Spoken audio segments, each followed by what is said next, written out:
রাঙ্গুনিয়ায় হুম্মাম কাদের চৌধুরীর আগমনে চন্দ্রঘোনা বিএনপি ও সহযোগী সংগঠনের প্রস্তুতি সভা।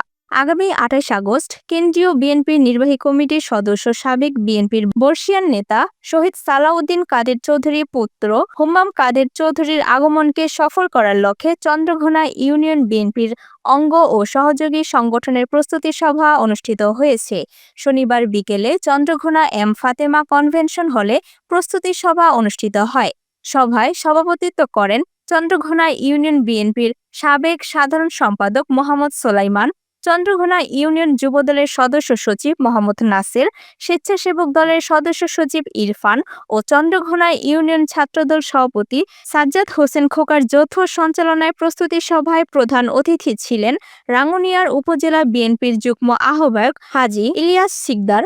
বিশেষ অতিথি ছিলেন চন্দ্রঘোনা ইউনিয়ন বিএনপির সাবেক সাধারণ সম্পাদক আনোয়ারুল হক বাবুল, রাঙ্গুনিয়া উপজেলা যুবদলের সাবেক যুগ্ম আহ্বায়ক মুজিবুল হক, রাঙ্গুনিয়া উপজেলা ছাত্রদলের সাবেক সাধারণ সম্পাদক ওসমান গনি, রাঙ্গুনিয়া উপজেলা যুবদলের সাবেক যুগ্ম আহ্বায়ক মোহাম্মদ জব্বার, রাঙ্গুনিয়া কলেজ ছাত্রদলের সাবেক সাধারণ সম্পাদক মোহাম্মদ পারভেজ, চট্টগ্রাম উত্তর জেলা শ্রমিক দলের যুগ্ম আহ্বায়ক মোহাম্মদ সোলাইমান, রাঙ্গুনিয়া উপজেলা যুবদলের যুগ্ম আহ্বায়ক মোহাম্মদ আইয়ুব, যুগ্ম আহ্বায়ক সোয়েব কাদের, উপজেলা ছাত্রদলের যুগ্ম আহ্বায়ক গাজী নাজিমুদ্দিন সহ মোহাম্মদ জসিম, সরোয়ার হোসেন, মোহাম্মদ ফরিদ, সাংবাদিক মোহাম্মদ ফিরোজ ওবায়দুল্লাহ, মোহাম্মদ ইসমাইল, মোহাম্মদ আলম শাহ, সালাউদ্দিন জাহাঙ্গীর, কুদ্দুস, আরমান, আনোয়ার, জসিম শিকদার, মোজাম্মেল হক মানিক, মোহাম্মদ জাফর, শকত সহ আরও অনেকে।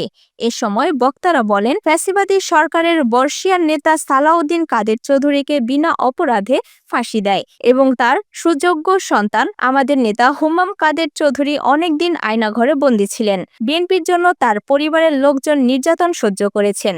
আমাদের নেতা হুম্মাম কাদের চৌধুরীকে আগামী ২৮ আগস্ট চন্দ্রঘোনা ইউনিয়ন জনসভায় সর্বস্তরের জনগণ বরণ করে নিতে প্রস্তুত বলে মন্তব্য করেন তারা। অনুষ্ঠানে বক্তারা আরও বলেন, হাজার হাজার দলীয় নেতাকর্মী ছাড়াও স্থানীয় এলাকাবাসী অধীর অপেক্ষায় আছে তাদের প্রিয় নেতাকে বরণ করে নিতে। ইতিমধ্যে জনসভাকে সফল করতে সকল প্রস্তুতি সম্পন্ন করা হচ্ছে। সুশৃঙ্খলভাবে নেতার বিশাল জনসভা সফল করতে এবং সংবর্ধনার আয়োজন করতে গঠন করা হচ্ছে বিভিন্ন উপকমিটি।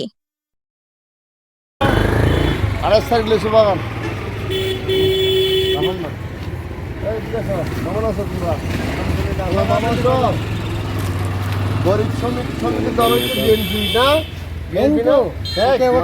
প্লিজ 28 তারিখ আমাদের একখানি সম্পদ বেচে তবাস করবো একখানি সম্পদ বেচে ঠিক আছে ধন্যবাদ।